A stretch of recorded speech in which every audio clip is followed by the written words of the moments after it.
0년 차에서 3, 4년 차? 사실 그때 배울 수 있는 것들이 정말 많고 저는 그때 열심히 구른 게 20년 차, 30년 차까지 간다고 생각하거든요. 내가 조직에도 안 좋고 사실 개인한테 너무 안 좋아요. 스스로의 한계를 만들게 되거든요. 안녕하세요. 소피의 사랑방을 찾아주신 여러분, 오늘도 아주 귀한 손님을 모셨는데요.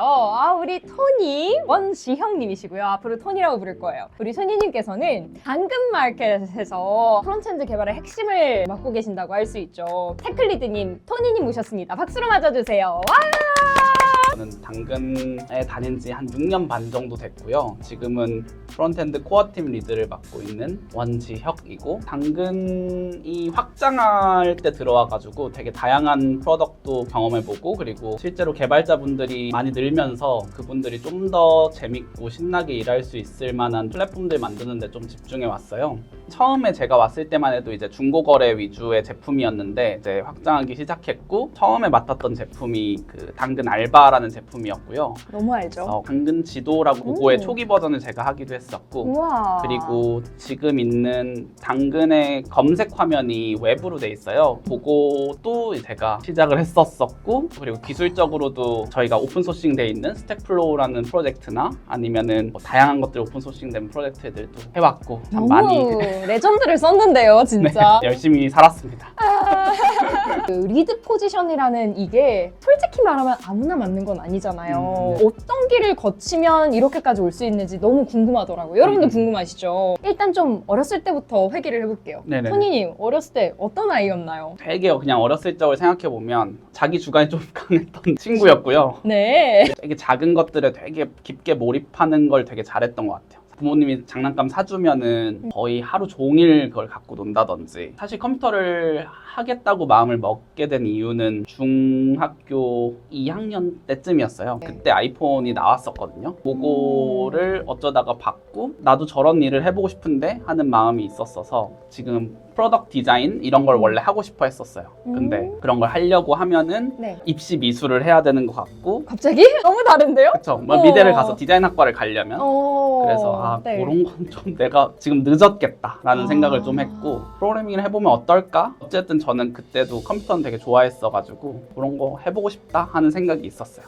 사실 고등학교 때 선생님들이랑 사이가 별로 안 좋았어요. 저는 제가 하고 싶은 게 되게 뚜렷했고 제 주관이 있었어가지고 네. 예를 들면 저는 제가 어떻게 대학을 갈지, 어떻게 내 미래를 설계할지 이런 거에 대한 생각이 있었어서 이 과목이 내 미래랑 별로 관련이 없는데?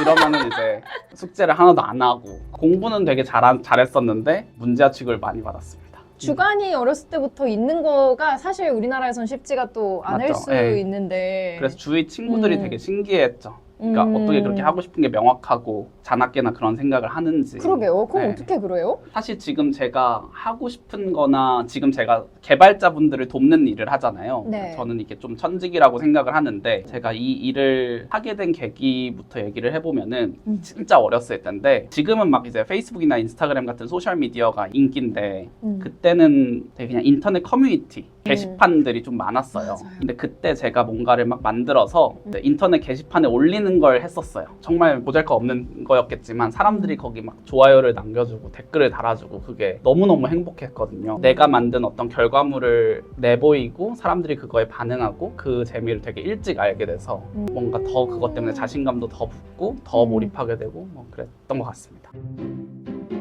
네. 대학 때는 이제 전공을 일단 컴공으로 네, 갔죠. 저는 컴퓨터공학 전공이었고 저 1, 2학번인데 그때만 해도 저희 과가 공대에서 입결이 제일 최하위였거든요. 컴퓨터공학은 사실 완전 비인기 과목이었어요. 저는 운 좋게 사실 잘 갔고. 학점을 맞춰서 간 거는 아니라 원래 네. 컴퓨터공학을 좀 맞아요. 하고 네. 싶어서 간 거잖아요. 네네네. 본인은 좀 어떤 성향이 나 이 학과 잘 갔네, 또는 개발자로 살아남기에 되게 좀 꽤 괜찮은 건데? 이런 느낌 있으세요? 아이러니 할 수도 있는데 네. 저는 개발자가 두 가지 그냥 타입인 것 같아요. 하나는 좀 엔지니어 성향이신 분들이 있어요. 뭔가를 조금씩 개선해서 고쳐나가고 이런 걸 좋아하시는 분들이 있고, 아니면은 되게 창작 음악을 좋아하시는 분들이 있거든요. 저는 어렸을 때부터 창작하고 예술 활동을 하는 걸 엄청 좋아했어요. 음악이나 우와. 미술 시간이 너무 좋았고 저는 소프트웨어 만드는 개발자라는 직업이 그런 성향이랑 되게 잘 맞는다고 생각해요. 제가 전문가는 아니지만 아마 뇌를 분석하면은 활성화되는 뇌 부위가 거의 유사하지 않을까 하는 생각이에요. 제가 뭐 나름 자신 있는 것도 기술적인 것도 물론 파지만 새로운 개념을 만들거나 창작하는 거에 조금 더 강점이 있다. 아티스트 기질이 네, 좀. 맞아요. 그래 그런 성향이 오. 개발자랑 잘 맞는 것 같아요. 사실 제가 20살, 21살 때는 너무 재밌게 잘 놀아가지고 아, 그것도 좋은 거죠.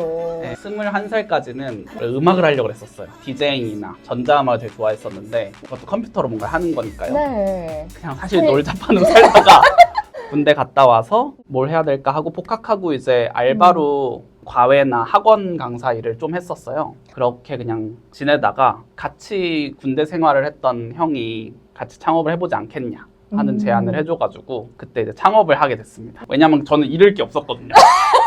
한번 열심히 해보고 1년 해보고 2년 해보고 안 근데 되면 젊은데 뭘? 그쵸. 네. 저희는 화상으로 쉽게 설명하면은 막 메가스터디나 이투스 같은 건데 트위치 같은 걸 만들고 싶었어요. 실시간으로 선생님이랑 소통할 수 있고 채팅할 수 있고 이런 플랫폼을 만들었었고요. 유저들도 되게 좋아했던 것 같고 실제로 어느 정도 의미 있는 결과물을 많이 냈는데 아쉽게도 투자가 잘 안 돼서 네, 접게 됐습니다. 제가 그때 되게 어렸어요. 한 27 정도였어요. 좀 많이 혼란스럽고 그랬었는데 우연한 기회로 당근의 CTO 분이랑 같이 저녁 먹는 자리가 있었고 그래서 그런 얘기를 같은 거, 네 거예요? 맞아요. 그때 이야기를 털어놨다가 그럼 그냥 같이 해보지 않겠냐 해가지고 또 당근에 가게 괜찮으니까 또 그 자리에서 바로 또 스카우트 제안을 받으신 거죠. 아니 네네. 그날은 무슨 일이 있었던 거예요? 어떤 이야기가 오고 갔길래 이렇게 바로 같이 하자 이런 소리가 나오는 거예요? 개발자 커뮤니티에서 뭔가 발표를 했었던 날이었고 그 아. 뒤풀이었어요. 네. 역시 이런 커뮤니티가 중요해요, 개발자님들. 맞아요. 그 커뮤니티 통해서 사실 당근에 합류하게 됐던 거죠. 근데 그 말인 즉슨 컨퍼런스에서 내가 지금까지 한 자료들 바탕으로 뭔가 의미 있는 기능에 대해서 또 이야기를 하셨다는 거고 그럼 정리를 또 이렇게 한 거잖아요. 보통 발표 보고 연락이 많이 오신다고 하더라고요. 네네. 당근이 저한테 의미가 큰 게 제가 그때 되게 힘들었거든요. 그러니까 어린 시절에 사회의 이 차가움을 맛봤고 근데 그때 네. 어쨌든 저한테 기회를 주고 믿어준 회사니까 그것도 진짜 너무 저한테는 되게 의미가 소중한, 크죠. 네. 그래서 입사를 하셔서 어떤 포지션부터 어떻게 맡으셨던 건가요? 제가 처음 들어갔을 때는 프론트엔드 직무가 흔치 않았어요. 그리고 당근에서는 개발자들이 뭐 백엔드, 프론트엔드, 뭐 이렇게 나뉘어져 있지 않았고 그냥 소프트웨어 엔지니어 이렇게만 되어 있었어요. 제가 33번째거든요, 당근에. 예를 들면 업계에서 쓰는 뭐 주니어, 시니어 이런 단어 있잖아요. 네. 근데 회사에서 그 단어를 쓰면 좀 이상한 사람이었어요. 그 우와. 단어를 단 한 명도 쓰지 않았어요. 우린 모두 같은 평등한 그냥 개발자인 거지. 더 연차가 많다고 더 중요한 일을 한다든지 뭔가 저연차여서 시키는 걸 한다든지 그런 이런 느낌이 일들은 아니라. 전혀 없었습니다. 당근이 되게 좋았던 거는 되게 그냥 자유로운 문화였긴 했어요. 자유라고 말하는 게 사실 개발자로서는 이런 것 같아요. 내가 뭔가를 진정으로 배우기 위해서는 그걸 진짜 내가 결정했느냐가 굉장히 중요하다고 저는 생각하거든요. 예를 들면 다른 사람이 정해준 거를 내가 따라서 하다가 만약에 실패했어요. 그럼 별로 그렇게 아프진 않거든요. 열심히 했네. 젖잘싸죠, 젖잘싸. 근데 이 모든 걸 내가 결정했고 그 상태에서 받아들이는 결과는 더 크죠. 똑같은 실패여도 훨씬 더 아프고 그럼 그 아픈 게 음. 성장이랑 이어진다고 생각해요. 당근은 지금도 되게 개발자분들이 자유롭게 뭔가를 결정할 수 있는 환경이고 그런 게 되게 매력적인 회사고요. 이런 기술 써도 될까요? 라는 질문이 굉장히 어색한 회사예요. 왜 나한테 물어봐? 너가 쓰고 싶으면 쓰는 거지? 이런 건가요? 맞죠. 제 역할은 그 초기 문화를 어떻게 하면 더 잘 지킬 수 있을까인 거긴 합니다. 그게 진짜 어려운 거죠. 회사도 어찌됐든 제가 들어왔을 때는 30명대였지만 지금은 600명이거든요. 그러면은 20배 넘게 성장을? 그쵸. 그리고 프론트엔드도 그 당시에는 저 와. 포함해서 2명이었는데 지금은 프론트엔드가 거의 73명 정도거든요. 와. 이 문화가 잘 지켜지고 그 단점을 최대한 좀 최소화하고 장점을 좀 극대화하려는 역할을 해야겠죠.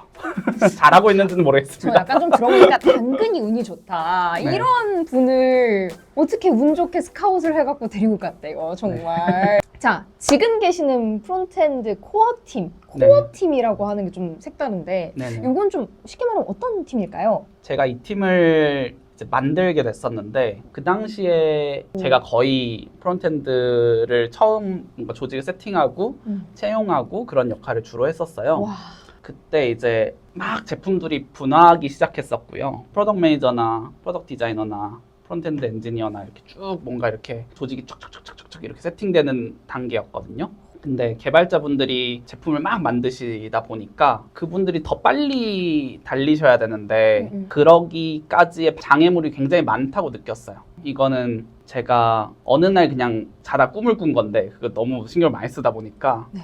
우리 팀원들이 다 바다에서 수영을 하고 있는데 가운데 뭔가 이런 쇠공 같은 게 있는 거예요. 그래서 그 쇠공을 다 이제 메고 이제 막 수영을 하고 있는 거야. 근데 저는 저게 너무 뭔가 아쉽고 안타까운데 이 문제를 어떻게 좀 해결할 수 있을까? 쇠공을 다 잘라줄 수 있을까? 맞아요. 그런 생각을 좀 했고 다른 팀 리드분이랑 얘기를 해가지고 이 팀을 만들면 좋겠다 해서 만들게 됐습니다. 그분들은 그분들의 제품의 문제나 실제 제품에 있는 기술의 문제를 푸실 수 있도록 그래서 행복하고 재밌게 일할 수 있는 환경. 그러니까 자질구레한 문제 신경 안 쓰고 중요한 기술 문제. 부채를 좀 다 없애주려고 노력을 엄청 하실 것 같은 느낌? 네네, 그쵸. 쉽게 비유를 들어서 설명하면 책상이 있고 책상이 뭔가 어질러져 있어서 일을 하기가 불편하기 때문에 정리를 해야 되는 일을 하는 거거든요. 두 가지 어프로치가 있는데 세 가지 정도가 있겠다. 그냥 내가 정리를 한다. 두 번째는 다 같이 약간 청소 시간을 만들어서 청소하자. 다 같이 하는 청소하자. 너는 이거 정리하고 이거 정리하고 이거 정리해 하고 해서 뭔가 리더십을 발휘하는 측면도 있을 거고요. 세 번째가 제일 멋있는 건데 어떻게 자동 타자를- 청소 기계를 어떻게 만들까? 이야. 이래서 이제 일이 만들어지는 겁니다. 그래서 그 세 가지 단계를 어쨌든 차근차근 하려는 팀인 것 같아요. 얼마나 팀원들을 사랑하면 진짜 이런 꿈까지 꾸실까 싶은데 그만큼 책임감을 많이 느끼신 것 같아요. 어떤 좀 책임감에 좀 짓눌러지고 계시는지 여쭤봐도 될까요? 감정적으로 막 제가 거기에 휩쓸리거나 하진 않는데 이성적으로 계속 되뇌이려고 하는 거는 지금 같이 일하는 동료분들이 어떻게 보면 저를 믿고 오신 분들이고 저는 그분들이 다들 좀 어리신 편이거든요. 되게 많은 가능성을 가지고 계신데 청춘이라 그래야 되나요? 그게 한 달 한 달 가는데 그걸 소비하는데 내가 부끄럽지 않은가? 그럴 만한 결과를 우리가 내고 있나? 이런 것들에 대한 책임감은 있죠. 왜냐면 그 시간이 굉장히 짧거든요.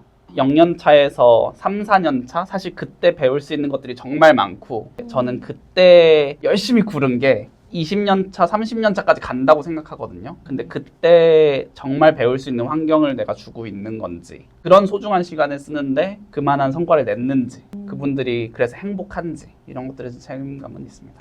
인생에 대한 책임감을 갖고 계시는 그런 느낌이 또 들고 하네요. 그래서 제가 의식적으로 갖는다는 거예요. 왜냐하면 저도 제 어렸을 적 첫 커리어를 생각해보면 그때 기억들 남는 혼자 것들이 고군분투 하셨잖아요. 그쵸. 창업을 하셨는데 그게 계속 지금에도 영향을 미치고 그 경험들이 쌓여서 계속 오는 거니까 그런 경험을 하게 해드려야 되는데 약간 본인이 이렇게 받았으면 너무 좋았겠다 하는 맞아요. 그런 네. 아쉬움을 주고 계시는 맞습니다. 너무 멋있다. 요 얘기 살짝만 좀 하고 갈게요. 제가 밥 먹다가 너무 좋은 얘기를 들어버려가지고 토니님이 가장 좀 자신 있어 하는 게 인턴들 키우고 하는 거는 네네. 누구보다 자신 있다라고 하시더라고요. 근데 그 비법이 있습니다. 좀 풀어주시죠. 사실 이거랑 비슷한 얘기인데 커리어를 처음 시작하시면 이야기해드리고 싶은 건데 내가 인턴인데 왜 이걸 해야 되지? 왜 신입 개발자한테 이런 걸 시키지? 근데 그게 저는 조직에도 안 좋고 사실 개인한테 너무 안 좋아요. 그 업무를 받아들이냐 안 받아들이냐 이거는 부차적인 문제고 내 마음속에 정의가 생겨버린 거니까 그게 어떻게 보면 스스로의 한계를 만들게 되거든요. 그래서 저는 인턴분들 들어오시면 우리 동료들은 당신을 인턴이라고 생각하지도 않고 나도 당신 인턴이라고 생각 안 할 거고 그러니까 당신은 스스로 인턴이라고 생각하면 안 되고 그냥 우리 동료일 뿐인 거지. 정말 그냥 한 개발자로 여기서 잠깐 있다가 나가는 역할이겠지만 그 잠깐 동안 또 멋진 일을 하다 나가면 되는 거니까. 저희 팀에 이제 오시게 되면은 첫날 한 오후 5시쯤 이제 원원을 잡아요. 그럼 첫날 1시간 이제 딱 하게 되는데 우리는 어떤 팀이고 어떤 미션을 가지고 일을 해야 되고 그런 얘기를 하면서 다 온보딩이 끝나면 그런 얘기를 하죠. 3개월 동안 당신은 망한 것 같다. 망했다고 생각하는 게 오히려 좋고 근데 여기서 어떻게 보면은 취업하기 위해서 뭔가 인턴 경험을 쌓는 거 뭐 당연히 현실적으로 어쩔 수 없지만 사실 그것보다 중요한 거는 스스로 후회 없이 던져볼 수 있는 거 내가 진짜 도전해봤다는 기억에 남는 거 그리고 내가 만들어낸 결과물들이 다른 사람들한테 어떻게 기억되는지라고 생각하거든요. 그래서 그런 것들 좀 정말 열심히 힘내서 여기서 3개월 뒤에 내가 전환돼서 정규직이 될 수 있을까 안 될까 그런 거 생각하지 말고 그냥 이 3개월 동안 내가 어떤 기억으로 남고 싶은지 사람들한테 기억에 남는 사람이 되려면 뭘 해야 되는지 그거에만 집중하면 어떤 거든 뭐 길은 열리기 마련일 테니까 그렇게 이야기를 드리곤 합니다. 이러면 진짜 잘 될 수밖에 없지 않겠습니까, 여러분? 이런 사수를 만난다는 거는 정말 행운이거든요. 이거 아무한테나 듣는 얘기도 아니고 프론트엔드 개발자가 지금 뭐 70명이 됐다고 하는데 누가 어떻게 하는지를 사실 어떻게 좀 팔로우업을 하고 계시고 어떻게 좀 관찰하고 본인의 그런 좀 노하우, 매니징 노하우 이런 걸 좀 가르쳐 주세요. 관찰하는 거에 대해서는 사실 굉장히 중요한 것 같고요. 아까 이름 몇 분이라고 하지만 그분들이 다 저랑 매일매일 같이 일하는 팀은 아니잖아요.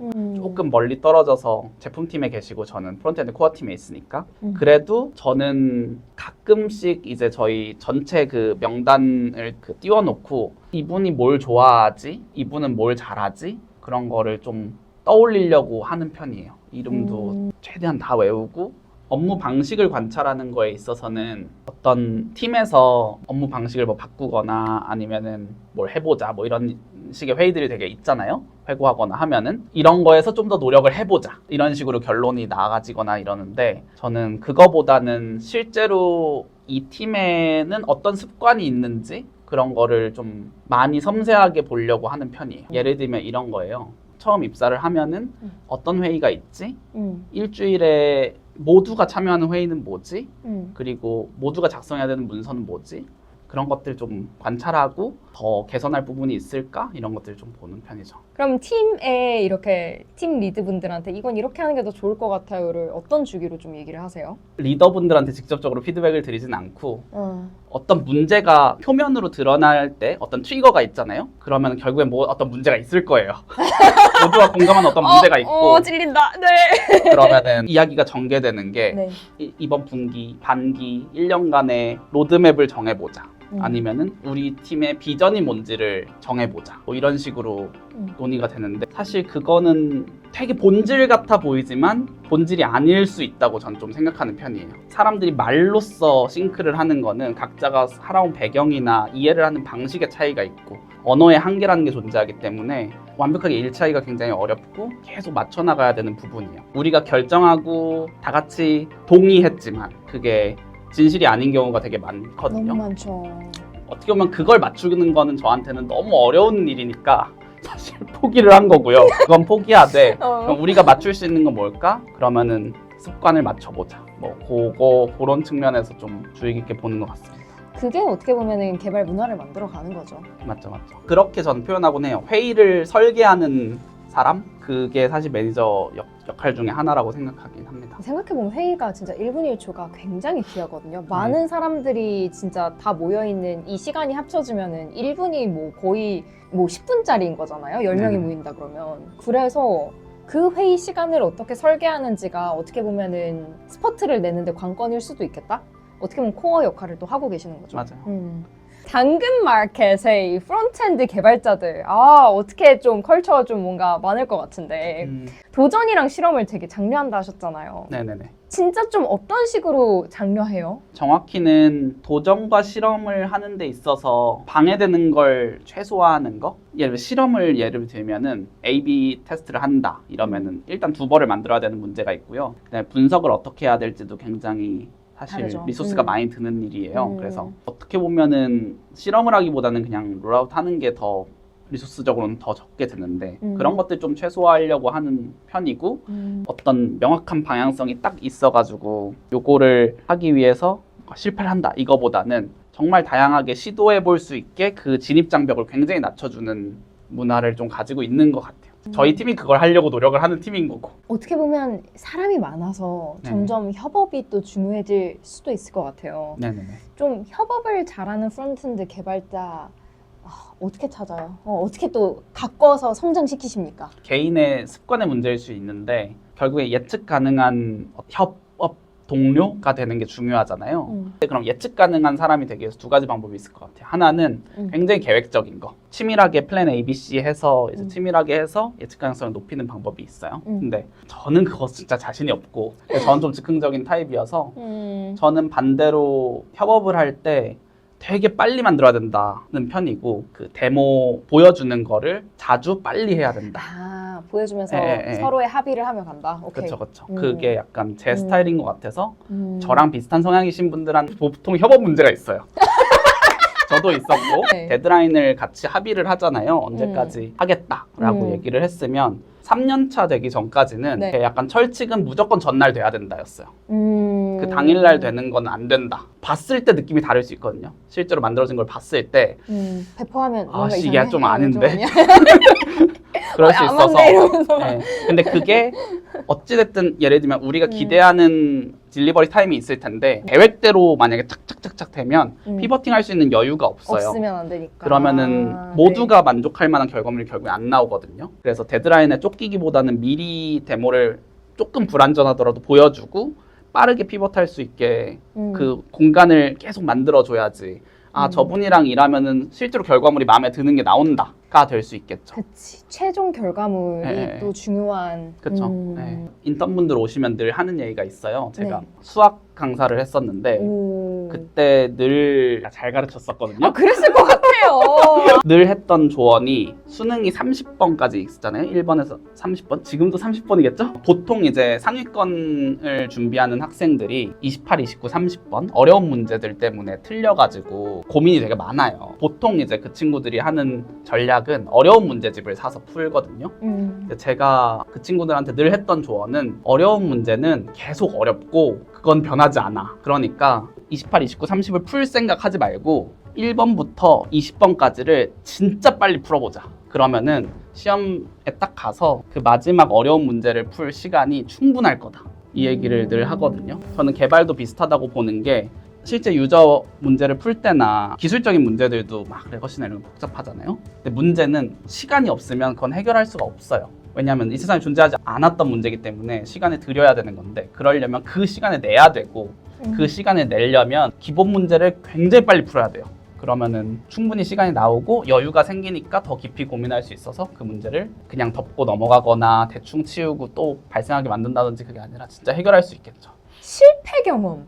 진짜 좀 이건 좀 세게 실패한 것 같다. 그걸로 내가 성장할 수 있었다 하는 그런 경험들. 왜냐면은 진짜 많은 이 화면 끝에 도달할 분들이 네. 저는 정말 계속 못 이루고 있고요. 실패를 하고 있고 이런 친구들이 너무 많거든요. 근데 이제 그런 친구들에게도 좀 희망이 될 만한 그런 얘기를 좀 해주시면 좋을 것 같아요. 저는 당근에서 좀 유별났던 것 같은데 뭔가를 제안하고 TF를 만들거나 팀을 만들거나 이랬던 경험이 되게 많아요. 그러다 보니까 기대했던 만큼 성과가 안 나와서 팀을 해체하거나 그랬던 경험도 되게 있었어요. 근데 지금 생각해보면은 그때는 사실 엄청 괴로워요. 울 때도 이불킥하죠. 있었고 왜냐면 진짜 진심으로 도전했기 때문에 그런 건데 스스로한테 회고해보면은 더 많이 보여줄 걸 하는 생각은 있어요. 사실 늘 실패했던 게 이거 조금만 더 하면 되는데 조금만 더 하면 되는데 하면서 시간을 너무 허비했던 거 그게 좀 항상 늘 좀 회고로 남는 것 같습니다.